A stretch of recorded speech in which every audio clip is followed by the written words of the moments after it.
June 17, 1943, Aberdeen Proving Ground, Maryland. The summer heat radiated from the testing range in suffocating waves as Lieutenant Colonel James Crawford watched the M4 Sherman tank struggle through the obstacle course, its engine whining in protest.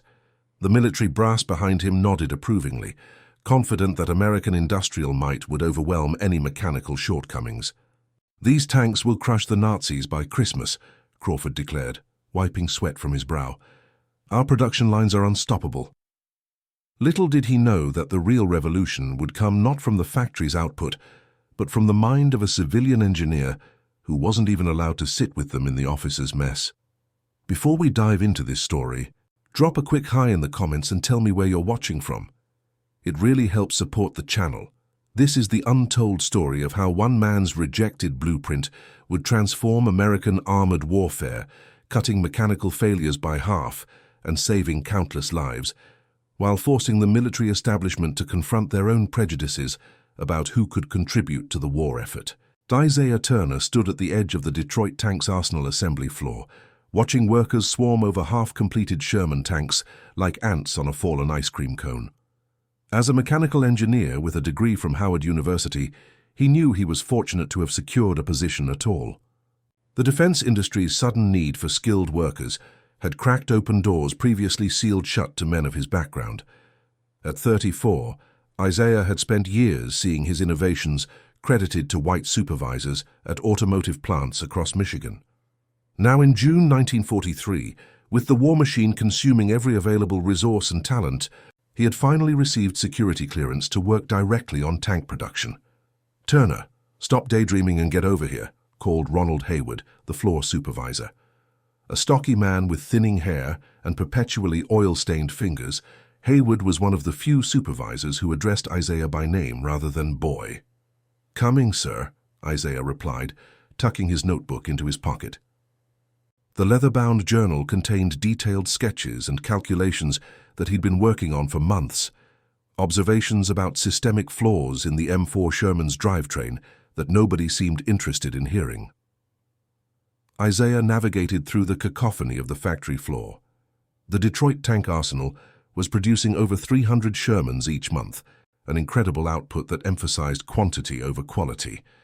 President Roosevelt had demanded tanks, and America was delivering them by the thousands. "We've got another transmission failure on Unit 47, Hayward said, pointing to a partially assembled tank. "Third one this week with the same issue. The brass is breathing down my neck about production delays." Isaiah knelt beside the tank's exposed lower hull, peering at the transmission. "Same stress fracture as the others," he observed. "The alignment is off by just enough to cause metal fatigue during operation." Hayward frowned. "Fix it and get it back on the line. We're behind schedule as it is." "Sir," Isaiah said hesitantly, "I've been studying these failures. There's a fundamental design issue with how the radial engine transfers power to the—" "Turner, I don't need theories. I need that tank fixed." Hayward's voice softened slightly. "Look, I know you've got ideas, but we've got quotas to meet. The boys overseas need these tanks yesterday." Isaiah nodded, swallowing his frustration. "Yes, sir. I'll have it back on the line in an hour." As Hayward walked away, Isaiah pulled out his notebook again, making additional notes on the transmission failure. According to reports from the field, Sherman tanks were breaking down at alarming rates, often before ever engaging the enemy. While official figures cited mechanical failures at around 18%, Isaiah's analysis of maintenance reports suggested the true figure was closer to 35%. The problem, as Isaiah had identified, wasn't just in individual components but in how the entire power system worked together. The radial aircraft engine, adapted for tank use, produced tremendous power, but delivered it inefficiently through the drivetrain. The result was excessive wear, overheating, and frequent breakdowns. That evening, Isaiah sat at his kitchen table in his modest apartment in Detroit's Paradise Valley neighborhood. The walls were thin enough that he could hear his neighbor's radio playing Duke Ellington. The apartment was small but tidy, with bookshelves crammed with engineering texts and scientific journals. Isaiah's wife, Marie, a nurse at Detroit Receiving Hospital, placed a plate of food in front of him. "So you're working too hard," she said, concern etched on her face. You barely touched your dinner last night. Isaiah smiled wearily. The tanks are failing, Marie. Boys are dying not just from German shells, but because their equipment can't get them to the fight or away from danger. Marie sat beside him, looking at his notebook filled with complex diagrams. And you think you can fix it? I know I can, Isaiah said firmly. The problem is getting anyone to listen. Hayward's decent enough, but he's focused on production quotas. The engineers who designed these systems are too proud to admit there are fundamental flaws. Then make them listen, Marie said simply. You didn't work your way through Howard and face everything you faced to be ignored now. Isaiah looked at his wife with admiration. Marie had worked double shifts to help put him through school, never once complaining. I've tried official channels. I've submitted 3 different modification proposals through Hayward. They all disappear into bureaucracy. Marie considered this. What about Professor Williams? You said he was consulting for the War Department now. Isaiah straightened in his chair. William Williams had been his mentor at Howard, one of the few black professors in engineering at the time.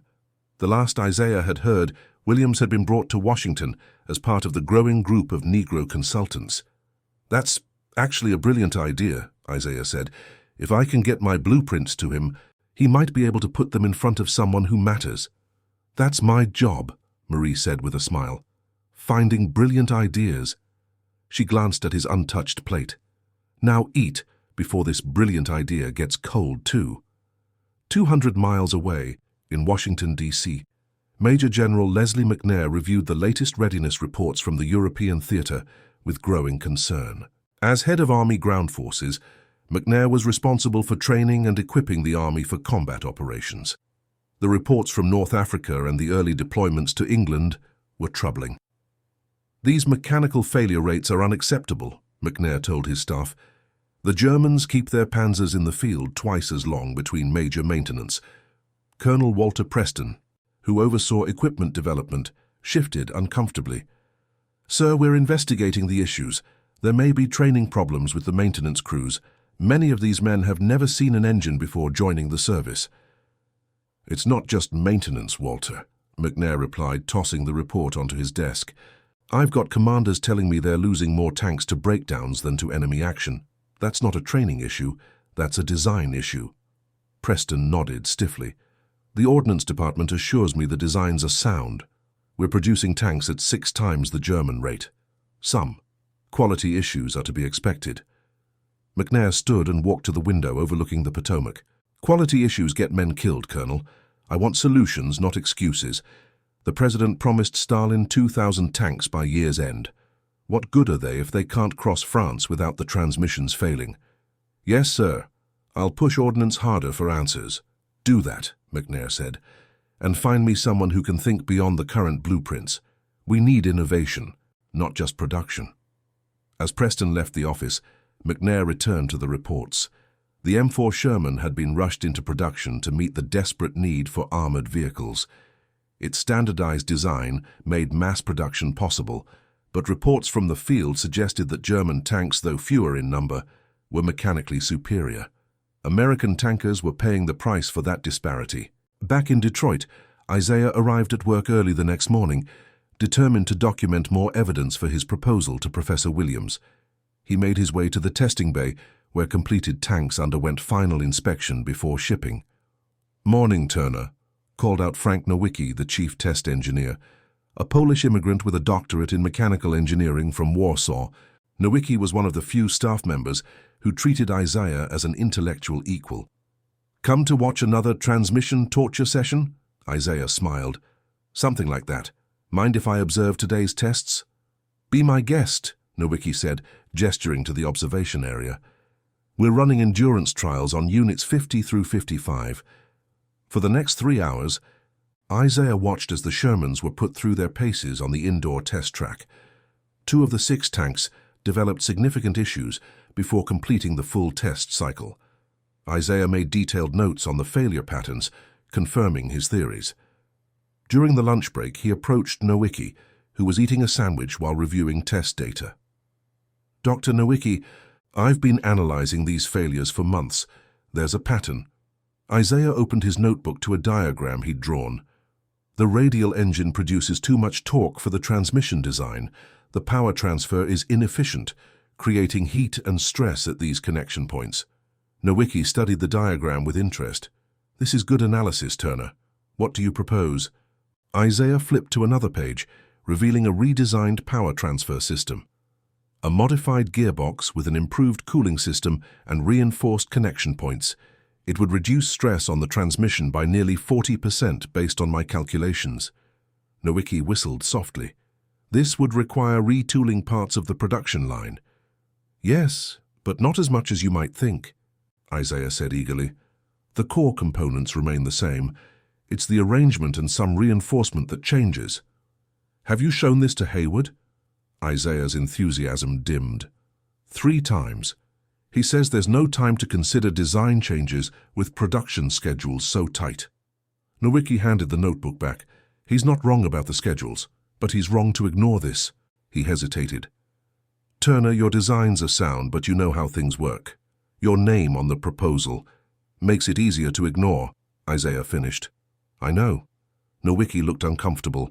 I could put my name on it, get it more attention. Isaiah considered the offer. It was tempting. Nowicki had the credentials and, more importantly, the right complexion to be taken seriously.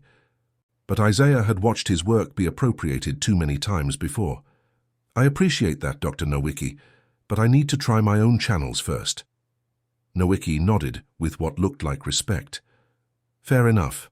For what it's worth, I think your design could make a real difference.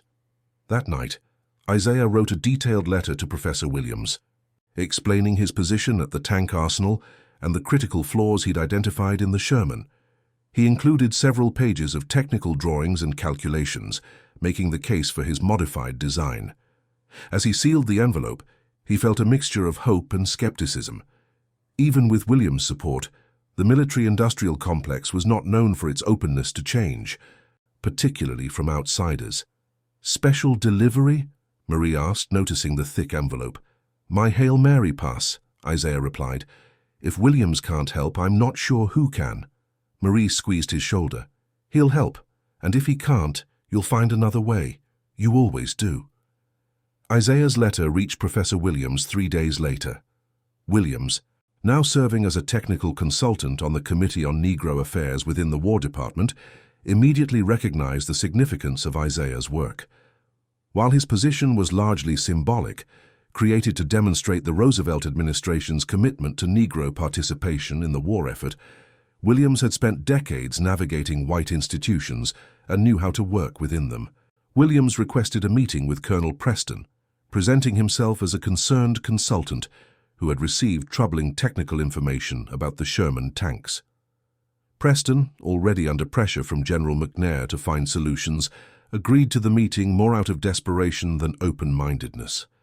When Williams arrived at the War Department, he was kept waiting for nearly an hour before being ushered into Preston's office. Professor Williams, I apologize for the delay. Things are quite hectic. Preston did not stand or offer to shake hands. You mentioned having some technical insights about our armor. Williams, a dignified man in his 60s with silver-streaked hair and penetrating eyes, placed Isaiah's folder on the desk. Colonel, I've received detailed analysis from a highly qualified engineer at the Detroit Tank Arsenal. His findings suggest the Sherman's mechanical failures are not random but systematic. More importantly, he's developed a modification that could dramatically reduce these failures. Preston's eyes narrowed. We have dozens of engineers working on these issues. Who is this person who thinks he's found what they've missed? Isaiah Turner, Howard University graduate with 10 years of automotive engineering experience. Preston's expression changed subtly. I see. And Mr. Turner couldn't use normal channels for his suggestions? Williams met Preston's gaze steadily. He tried 3 times. His supervisor was too focused on production quotas to consider design modifications. Production is the priority, Professor. We need tanks in Europe, not redesigns in Detroit. With respect, Colonel, what Europe needs are tanks that work. Williams opened the folder, displaying Isaiah's detailed diagrams. Mr. Turner has identified specific stress points in the power transfer system. His modification could reduce mechanical failures by as much as 50% according to his calculations. Despite himself, Preston leaned forward to examine the drawings. His background was in logistics, not engineering, but even he could see the detailed work that had gone into the analysis. "These would require production changes," he said, his tone softening slightly. "The factories are running at full capacity." "Mr. Turner has accounted for that," Williams replied, turning to another page. "The modifications can be implemented with minimal disruption to existing production lines. The long-term benefits far outweigh the short-term adjustments." Preston studied the papers for several minutes in silence. Finally, he looked up. "I can't promise anything, but I'll have our technical team review this. If, and that's a significant if, there's merit, we'll consider a limited test." Williams nodded, knowing this was as much as he could hope for. "Thank you, Colonel. That's all Mr. Turner is asking for. Fair consideration." As Williams left, Preston stared at the folder. He'd been tasked with finding solutions, and here was one that might actually work. The fact that it came from an unexpected source was irrelevant if it saved American lives and equipment. At least that's what Preston told himself as he picked up the phone to call the technical division. 2 weeks passed without word. Isaiah continued his work at the arsenal, fixing the same transmission problems over and over, while knowing the real solution was sitting in his notebook. He had received a brief note from Professor Williams confirming delivery of the proposal, but nothing more. As each day passed, his hope dwindled. Then, on a rainy Tuesday morning, Hayward approached him on the factory floor. "Turner, my office, now." Isaiah followed, wondering what infraction he'd committed. Hayward's office was a small glass box overlooking the production line, cluttered with paperwork and technical manuals. "Close the door," Hayward said, seating himself behind the desk. Isaiah complied, remaining standing, as there was no other chair. "I received a call from the War Department this morning," Hayward began, his expression unreadable. Isaiah's heart skipped. "Sir, Colonel Preston's office. Apparently, you've been designing unauthorized modifications to the Sherman and sending them outside proper channels." Isaiah straightened. "I identified critical flaws in the power transfer system and developed solutions. After my official proposals were ignored, I sought other avenues. By going over my head," Hayward said flatly. "By trying to save American lives," Isaiah countered, surprising himself with his boldness. "Sir, these tanks are failing at nearly twice the reported rate. The modifications I've designed could dramatically reduce those failures." Hayward studied him for a long moment. "The War Department is sending a technical team tomorrow. They want to review your designs and possibly implement a test on the production line." Isaiah blinked in surprise. "They're actually considering it. Apparently your Professor Williams was quite persuasive." Hayward leaned forward. "Turner, I've got a factory to run.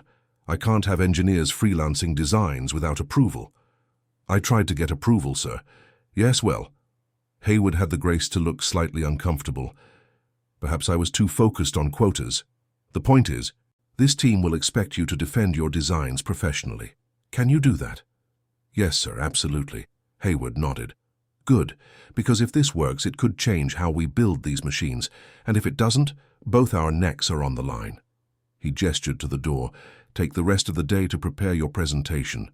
Be here at 0700 tomorrow." Isaiah left the office in a daze. The War Department was sending a team to hear his ideas. After years of being ignored or having his work appropriated, he was finally being given a chance to prove himself on the merits of his designs alone. When he told Marie that evening, she threw her arms around him. "I knew it. I told you they'd have to listen eventually." "They haven't approved anything yet," Isaiah cautioned. "This is just a review." "It's a foot in the door," Marie said firmly.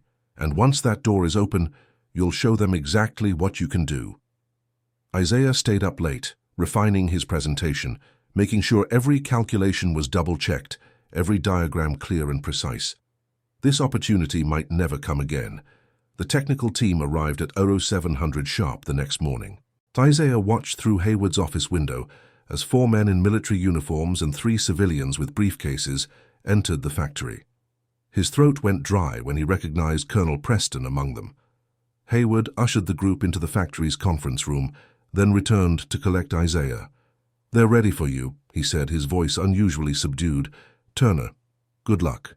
Isaiah gathered his materials and walked to the conference room, fighting to keep his hands steady. As he entered, the conversation stopped abruptly.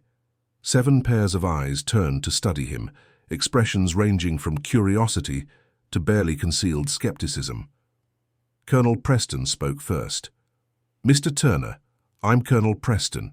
This is Major Davis, Captain Roberts, Lieutenant Wilson, and our technical experts from Ordnance Development. We understand you believe you found a solution to our transmission failures." Isaiah placed his materials on the table. "Thank you for this opportunity, gentlemen. Yes, I believe I've identified the root causes of the power transfer failures and developed a modification that could significantly reduce breakdowns." For the next hour, Isaiah presented his analysis, methodically walking through the stress points in the current design, the resulting failures, and his proposed modifications. He used actual maintenance reports to support his findings and detailed engineering principles to defend his solutions. As he spoke, he could see the initial skepticism in some faces giving way to grudging interest. Dr. Howard Phillips, the lead technical expert from Ordnance, interrupted frequently with pointed questions. "Your cooling system modification requires additional copper tubing. Copper is already heavily rationed." "Yes, sir," Isaiah replied. "I've accounted for that by reducing copper usage in non-critical areas. The net increase is minimal, approximately 1–2 pounds per vehicle, but the cooling efficiency improves by 27%. Phillips frowned, making notes. "And the reinforced transfer case? That adds weight." "It does," Isaiah acknowledged, "approximately 37 pounds. However, by reducing failures, we eliminate the need for spare parts and repairs that ultimately consume more material, and more importantly, cost lives when tanks fail in combat situations." Colonel Preston, who had been mostly silent, finally spoke. "Mr. Turner, your analysis is thorough, but implementation would require production changes across multiple factories. The disruption would be temporary," Isaiah interjected, then caught himself. "Excuse me, Colonel. What I mean is I've designed the modification to integrate with existing production lines. Components can be pre-assembled without disrupting the main line, then integrated at a single point in the process." Preston exchanged glances with Phillips. "You've thought this through?" "Yes, sir. I've been working on the production floor for 8 months. I understand the practical constraints as well as the technical requirements." After another 30 minutes of questioning, Preston checked his watch. "Thank you, Mr. Turner. We need to discuss this privately. Please wait outside." Isaiah gathered his materials and left, his shirt damp with nervous sweat despite the room's cooling system. He sat on a bench outside the conference room, trying to gauge the muffled voices inside.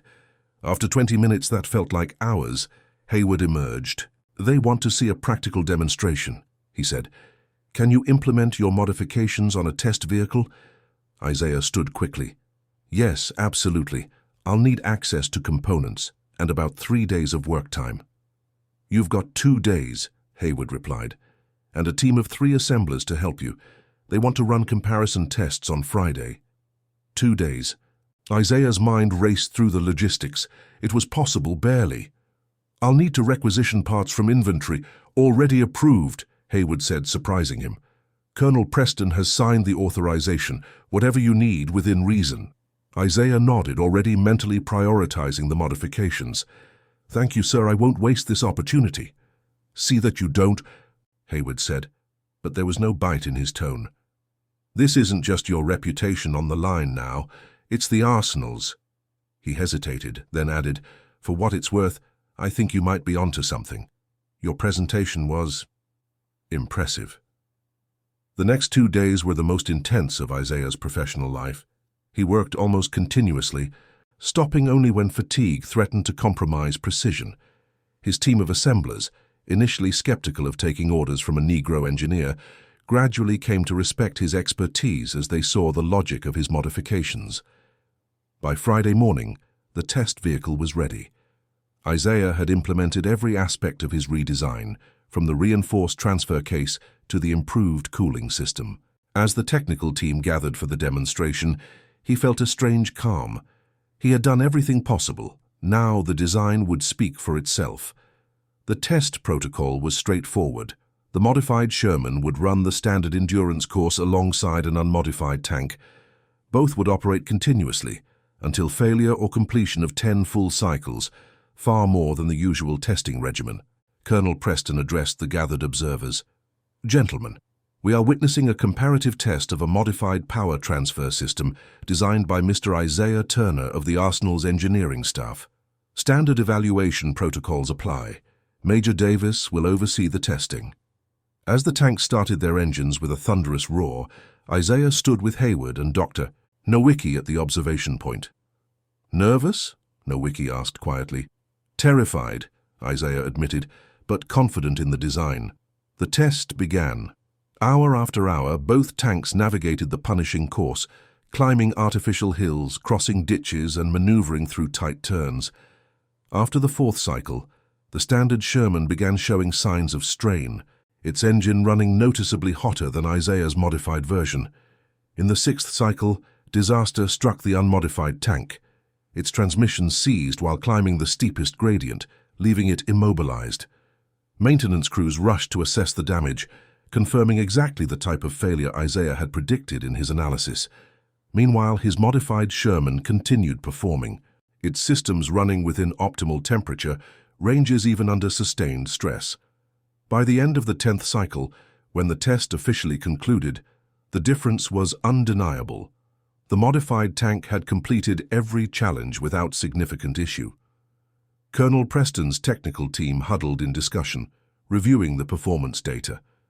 Isaiah stood apart, trying to read their expressions but finding them inscrutable. Finally, Preston approached him. "Mr. Turner, your modification has demonstrated significant performance improvements under test conditions," he said formally. "Dr. Phillips will prepare a full technical assessment, but preliminary findings suggest your design achieves the majority of your predicted outcomes." Isaiah felt lightheaded with relief. "Thank you, Colonel. What happens next?" "That depends," Preston said. "We would need to implement these modifications across production lines without disrupting output quotas. Can you prepare detailed implementation plans by Monday?" "Yes, sir, absolutely." Preston nodded. "Do that. If the plans are viable, we'll authorize a phased implementation." He hesitated, then extended his hand. "Good work, Turner. The Army appreciates innovation regardless of its source." Isaiah shook the offered hand, acutely aware of the significance of the gesture. "Thank you for the opportunity to contribute, sir." As Preston's team departed, Hayward approached, looking slightly stunned. "Well, Turner, it seems you've made quite an impression. I've never seen the Ordnance Department move so quickly on a modification." "The design spoke for itself, sir." "Maybe," Hayward conceded, "but you spoke for the design, and that mattered too." He clapped Isaiah on the shoulder awkwardly. "Take the rest of the day off, you've earned it. But I want those implementation plans on my desk first thing Monday." When Isaiah arrived home that evening, Marie was waiting with a small celebration dinner. "I want to hear everything," she insisted, as she served his favorite pot roast. Isaiah recounted the day's events, still somewhat in disbelief that his design had been approved for implementation. "It's just the beginning," he cautioned. "There will be resistance from other factories, bureaucratic hurdles." "But they can't ignore the results," Marie said confidently. "You've proven your design works. They need it to win this war." "They do," Isaiah agreed. "And that might be enough to overcome everything else." He reached for her hand across the table. "I couldn't have done this without you, you know. Your support, your belief in me." Marie squeezed his hand. "I've always known what you're capable of. Now others are starting to see it too." The implementation of Isaiah's modifications began as a pilot program at the Detroit Tank Arsenal in August 1943. Despite initial resistance from production managers concerned about disrupting quotas, the results quickly silenced critics. Tanks with the Turner modification, as it became unofficially known, showed a 52% reduction in transmission-related failures during final testing. By October, The modification had been implemented at 3 additional production facilities. Colonel Preston, now a staunch advocate for the design, pushed for its adoption across all Sherman production lines. Reports from the field began to confirm what testing had shown. The modified Shermans were significantly more reliable under combat conditions. For Isaiah, success brought new opportunities and challenges. He was promoted to lead engineer for power systems at the arsenal, supervising a team that included both Negro and white engineers, an unprecedented arrangement that created tension among some staff, but gradually became accepted as his expertise proved invaluable. In December 1943, Isaiah received a letter from the War Department, officially commending his contribution to the war effort. Enclosed was an invitation to Washington to consult on additional tank improvements. When he showed Marie the letter, she insisted on accompanying him. "This is history, Isaiah," she said firmly. "I want to be there when they recognize what you've accomplished." The journey to Washington was Isaiah's first experience with the contradictions of wartime America.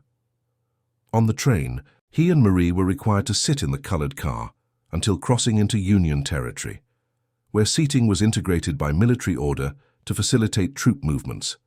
At hotels, they faced the familiar indignities of segregation despite Isaiah's official status as a War Department consultant.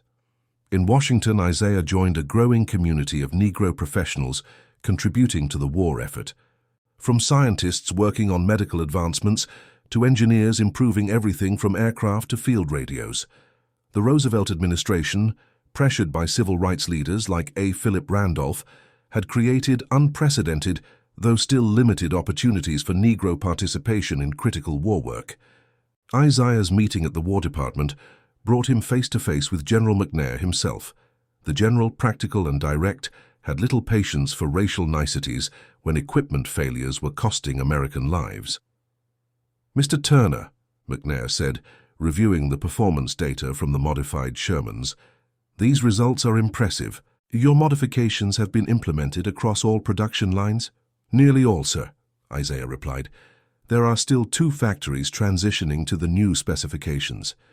"Expedite that," McNair told Preston, who sat nearby. "Every tank we ship without these modifications is a liability." He turned back to Isaiah. "I understand you've identified additional improvements for the cooling system?" "Yes, sir. The current system is adequate for European theaters, but struggles in North Africa and will likely face similar issues in the Pacific. I've designed an enhanced cooling package specifically for high-temperature operations." For the next hour, Isaiah walked the general and his staff through his new designs. Unlike his first presentation months earlier, he was now treated with professional respect, his expertise acknowledged without qualification. As the meeting concluded, McNair addressed Isaiah directly. "Mr. Turner, your contributions have saved equipment and, more importantly, American lives. The Army recognizes and values that contribution." He hesitated briefly. "I understand there have been difficulties in your position." Isaiah thought of the engineers who refused to work under his supervision, the managers who questioned his authority, the daily slights that reminded him of his precarious status. "Nothing I can't handle, sir," McNair nodded. "Good, because we need more innovations like yours. Colonel Preston will ensure your new cooling system receives priority consideration." That evening, Isaiah and Marie attended a small reception hosted by the Committee on Negro Affairs. Professor Williams greeted them warmly, introducing Isaiah to other Negro professionals making their own contributions to the war effort. "Your success has opened doors," Williams told him quietly during a private moment. "Not just for you, but for others coming after you. The military is beginning to recognize that talent comes in all colors." "But we still sit in separate train cars," Isaiah replied. Williams smiled sadly. "The war is changing things slowly but surely. We're proving our value, our capacity. That proof will outlast the war. I hope you're right." "I am," Williams said confidently. "Change rarely happens all at once. It accumulates like pressure in a boiler. Eventually, it becomes irresistible." He raised his glass slightly. "You're building that pressure, Isaiah, 1 tank at a time." By early 1944, The impact of Isaiah's modifications had become evident in field reports. American tanks were staying operational longer, requiring fewer repairs, and demonstrating greater reliability in combat situations. The Turner modification, as it was now officially designated in technical documentation, had been implemented across all Sherman production lines and was being retrofitted to tanks already in the field when they came in for maintenance. Isaiah's role expanded beyond his initial modifications. He was consulted on other aspects of tank design and eventually headed a small team focused on continuous improvements to armored vehicle systems. His cooling system enhancement for tropical and desert operations was fast-tracked for production and would prove crucial in the Pacific Theater. In February 1944, Isaiah received a surprising visitor at the arsenal. Major Benjamin Davis of the 761st Tank Battalion, an all-Negro unit preparing for deployment to Europe, had heard about the Turner modification and requested a meeting during a training visit to Detroit. "Mr. Turner," Davis said as they walked the production floor, "my men will be operating these Shermans in combat within months. They're already facing skepticism about their capabilities. Having reliable equipment could make the difference between success and failure, not just for their mission, but for how Negro combat units are perceived." Isaiah nodded in understanding. "The modified tanks have shown a 52% reduction in mechanical failures. Your men will still face challenges, but drivetrain failures shouldn't be among them." Davis studied a nearby Sherman with its engine compartment exposed. "You know, when I heard a Negro engineer had redesigned the Sherman's power system, I made a point of visiting. My men need to know about you, about what you've accomplished." "I'm just an engineer doing my job, Major." "You're more than that," Davis said firmly. "You're proof that we belong in every aspect of this war effort, and this country's future." He extended his hand. "On behalf of the 761st, thank you. We'll put your tanks to good use." The 761st Tank Battalion would go on to serve with distinction in Europe, participating in the Battle of the Bulge and the final drive into Germany. Their Shermans, equipped with Isaiah's modifications, demonstrated remarkable reliability under combat conditions, contributing to the unit's effectiveness and survival. As the war progressed, Isaiah's reputation grew within military and industrial circles. His success opened doors for other Negro engineers and technicians, though many barriers remained firmly in place. At the arsenal, his team expanded to include men and women from various backgrounds, all focused on the common goal of improving the machines that American soldiers depended on for survival. In April 1945, with Germany on the verge of defeat, Isaiah received notification that his contributions to the war effort had been recognized with the Civilian Service Award, one of the highest honors bestowed on non-military personnel. The citation specifically mentioned the lives saved through his tank modifications. When Isaiah showed Marie the notification, she read it with tears in her eyes. "Your father would have been so proud," she said softly. Isaiah's father, a mechanic who had taught his son to respect the precision of machines and the dignity of craftsmanship, had passed away before seeing his son's achievements. "He always said the truth of a man's work speaks louder than words about his worth," Isaiah replied, his own eyes misting. "I think he would have been satisfied to see that principle proven." The award ceremony in Washington brought Isaiah his first national recognition. Newspapers that rarely featured Negro achievements carried small stories about the engineer whose insane blueprint, as one journalist dramatically described it, had transformed American tank warfare. For Isaiah, the most meaningful moment came not during the ceremony itself, but afterward, when a group of Negro soldiers approached him. "Mr. Turner," said one, a sergeant with combat patches on his uniform, "I served with the 761st. I'm alive because our tank kept running when others broke down. Just wanted to shake your hand, sir." As Isaiah grasped the sergeant's hand, he felt the full weight of what his work had accomplished, not just advancing his own career or proving his capabilities, but directly saving the lives of men like this soldier. In that moment, all the struggles, the discrimination, the doors closed in his face seemed worth it. The end of the war in August 1945 brought uncertainty to the defense industry. Production lines slowed, then stopped as the massive war machine wound down. Many workers, including women and minorities who had found unprecedented opportunities during the conflict, were expected to return to their pre-war status. Isaiah, however, found his expertise remained in demand. His modifications had proven so successful that they were incorporated into post-war tank designs. Moreover, his methods for identifying and solving complex mechanical system failures had applications beyond military equipment. In October 1945, he received job offers from 3 major automotive manufacturers, each recognizing that his talent transcended the color of his skin. After careful consideration and lengthy discussions with Marie, he accepted a position with General Motors' Advanced Engineering Division, becoming one of the first Negro engineers hired into a senior role in the automotive industry. The transition was not without challenges. Some colleagues refused to work with him, and he was excluded from certain company functions. Yet the principles that had guided his work at the Arsenal served him equally well in the corporate world. Let the quality of the work speak for itself. Focus on solutions rather than obstacles, and remember that technical excellence eventually overcomes prejudice.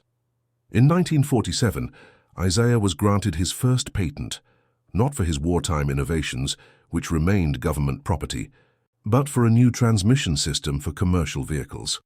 Marie framed the patent certificate and hung it in their living room, a tangible symbol of how far he had come. That same year, when President Truman signed Executive Order 9981, desegregating the armed forces, Isaiah received a letter from Professor Williams. "The pressure in the boiler continues to build," Williams wrote. "Your work during the war helped make this possible.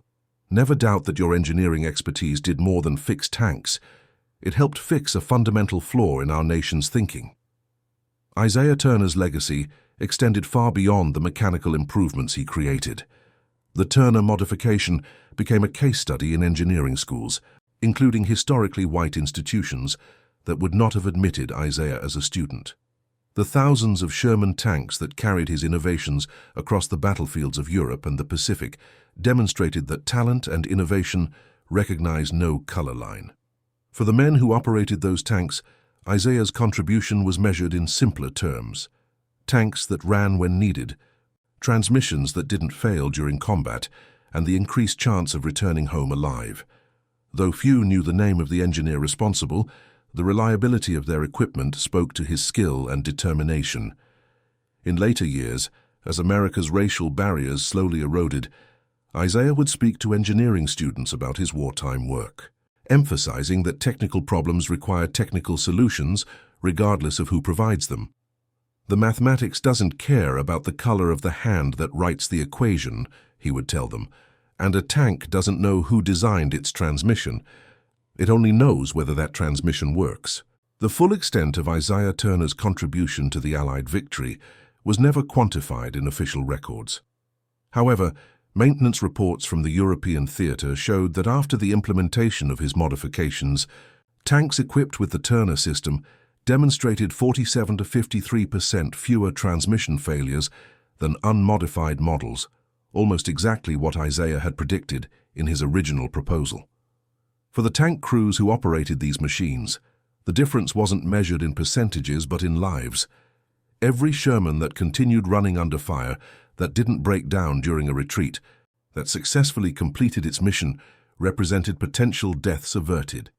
In the chaos of war, such statistics are impossible to calculate precisely, but military historians later estimated that thousands of American tankers owed their survival, at least in part, to the improved reliability of their vehicles.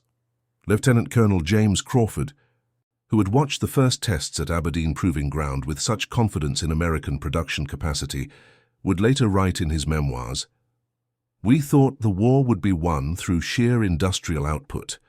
Turner showed us that quality engineering could multiply the effectiveness of that output.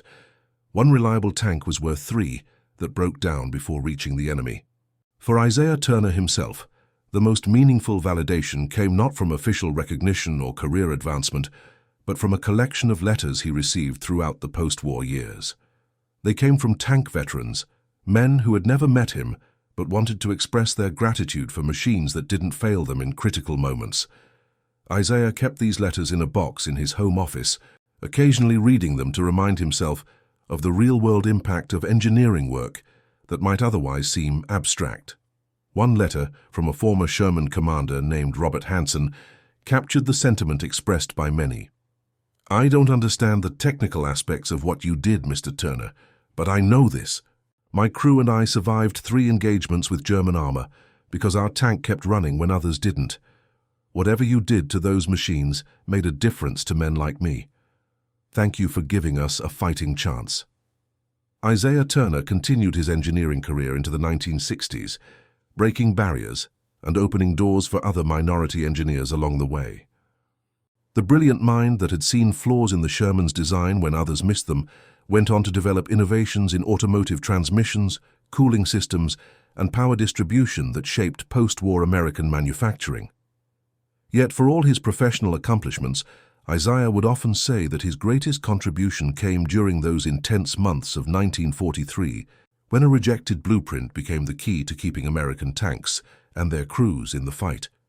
That time represented not just his technical achievement, but a fundamental challenge to the prejudices that had limited American innovation by restricting who could contribute. As one military historian later observed, the story of the Turner modification is not just about improved gear ratios and cooling systems. It's about what happens when a society at war realizes it cannot afford to waste talent based on prejudice. Turner's success forced a reluctant acknowledgement that intelligence, creativity, and technical skill exist in all segments of the population, a lesson that extended far beyond the engineering of tanks. Professor Williams, speaking at Howard University's engineering graduation in 1950, put it more directly. Isaiah Turner didn't just fix tanks, he fixed thinking. He showed that when we allow artificial barriers to prevent talent from being applied where it's needed, we all lose. His blueprints redesigned more than machines. They helped redesign assumptions about who could contribute to American innovation. For Marie Turner, who had supported her husband through years of denied opportunities and belated recognition, the validation of his work represented a personal vindication. Isaiah always knew he could make a difference if given the chance. She would later tell their children. The war gave him that chance, and he seized it not just for himself, but for everyone who would come after him. The legacy of Isaiah Turner's insane blueprint continued long after the Sherman tanks it improved were retired from service. The principles he identified about power transfer efficiency, stress distribution, and system integration influenced subsequent generations of military vehicles. More importantly, his success helped establish the principle that technical merit should outweigh prejudice when lives depend on the best possible solutions. In the decades following World War II, as America struggled through the civil rights movement and its aftermath, Isaiah Turner's story became a powerful example of how talent transcends artificial barriers. Engineering schools that had once refused to admit Negro students began citing his innovations in their textbooks, an irony not lost on Isaiah himself. "It's remarkable," he observed at a 1968 engineering conference, "how technical truth eventually overcomes social prejudice. The laws of physics don't recognize human biases. Eventually, neither do intelligent humans." On the 25th anniversary of VE Day in 1970, a special exhibit at the newly established U.S. Army Ordnance Museum included a display about the Turner modification, complete with cutaway models, showing the ingenious redesign that had kept so many tanks operational. Isaiah, now in his 60s and semi-retired, attended the opening ceremony with Marie. As they stood before the display, a group of young black engineering students from nearby universities gathered around, eager to meet the man whose work they had studied. One young woman, her voice filled with emotion, asked Isaiah what advice he would give to minority engineers facing modern barriers. Isaiah considered the question carefully before responding. "Focus on excellence," he said finally. "When you encounter prejudice, and you will, let the quality of your work be your primary response. Not your only response," he added with a smile, "but your primary one. Technical truth has a power that eventually overcomes even the most entrenched biases." As the students nodded and took notes, Marie squeezed her husband's hand. They both knew that progress remained incomplete, that barriers still existed, that talent was still being wasted through prejudice and limited opportunity. Yet, standing before the exhibit that chronicled his contribution to American victory, Isaiah Turner could take satisfaction in knowing that his insane blueprint had done more than fix tanks. It had demonstrated the insanity of limiting human potential based on color rather than capability. In the final analysis, the story of Isaiah Turner's modification represents more than a technical achievement. It stands as testimony to the resilience of human creativity in the face of artificial constraints, the power of merit to overcome prejudice, and the incalculable cost of talents suppressed by discrimination. The tanks that didn't break down, the crews who returned safely, and the battles won through reliable equipment all speak to a simple truth. Excellence knows no color line. When Isaiah Turner passed away in 1983, his obituary in the New York Times noted that his wartime innovations had saved countless American lives through engineering excellence that transcended the prejudices of his era. The article quoted a retired tank commander who put it more simply, "Turner's tanks kept running when we needed them most. That's all that mattered to the men inside them." Perhaps the most fitting epitaph came from Isaiah himself. In a 1975 interview, when asked about overcoming the barriers he had faced, "Engineering is ultimately about solving problems," he said. "Sometimes the problem is a faulty transmission. Sometimes it's a flawed social system. Both require clear analysis, creative solutions, and the persistence to implement those solutions despite resistance. The principles aren't that different. Identify the stress points, redesign the transfer of power, and test the results under real-world conditions." As America and its allies celebrated their hard-won victory over fascism, the contributions of men like Isaiah Turner illustrated a profound truth. A nation is strongest when it harnesses the talents of all its citizens, regardless of color or background. The tanks that carried American forces across Europe and the Pacific operated more reliably because one man refused to accept that his innovations should be limited by prejudice rather than evaluated on merit. In that sense, Isaiah Turner's insane blueprint did more than modify machines. It modified thinking about who could contribute to American excellence, a modification that would continue to influence the nation long after the last Sherman tank retired from service. And that concludes our story. If you made it this far, please share your thoughts in the comments. What part of this historical account surprised you most? Don't forget to subscribe for more untold stories from World War II and check out the video on screen for another incredible tale from history. Until next time.